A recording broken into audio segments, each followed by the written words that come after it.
আশা করি সবাই ভালো আছে, আমিও ভালো আছি। এখানে আমি কচি শীষ পালন নিয়ে নিয়েছি। কচি শীষ পালনটাকে আমি রান্না করব কাতলা মাছের মাথা দিয়ে। বন্ধুরা, এখানে আমি কাতলা মাছের মাথা নিয়ে নিয়েছি ভেজে, কিন্তু ভাজাটা কিন্তু প্রায় হয়ে গেছে। কাতলা মাছের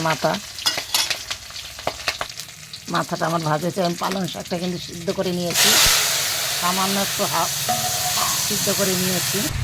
বন্ধুরা, আমি এখন লবণ দিয়ে দেবো কটা কাঁচা লঙ্কা চেরা। এখানে কিন্তু ছেঁড়া বড়া রান্না, অন্য কিছুই নাই।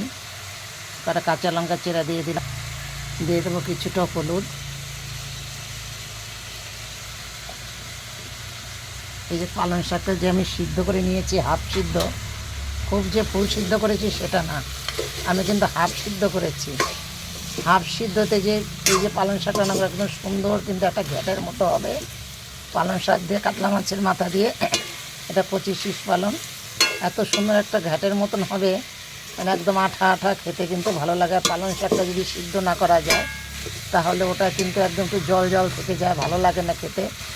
যার জন্য গাছের ভিতরে আমি সব কিছু সবজি দিয়েছি, শিম, আলু, বেগুন সব মিলে, কুমড়া সব কিছু আমি দিয়েছি, দিয়ে কিন্তু আমি সিদ্ধ করে নিয়েছি। আলুটা একটু বড় বড় করে কেটেছি, দেখো আলুটা হাফ সিদ্ধ হয়েছে, ফুল বয়েল কিন্তু এখনও সিদ্ধ হয়নি।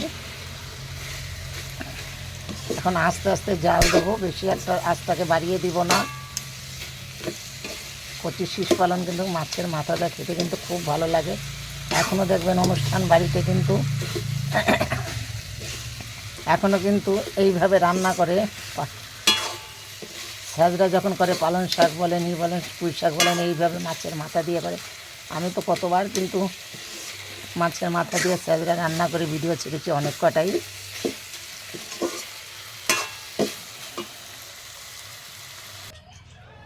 বন্ধুরা দেখো, আমার পুঁই শাক, ভুল বলেছি, কচি শীষ পালন কাতলা মাছের মাথা দিয়ে আমি কত সুন্দর করে উঠেছি, একদম আটা আটা।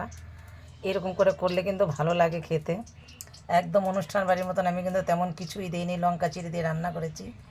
কত সুন্দর হয়েছে কাতলা মাছের মাথা। আমার ভিডিওতে একটা লাইক, কমেন্ট, শেয়ার করো, তাতে আমি খুব খুশি হব। সবাই ভালো থাকো, সুস্থ থাকো।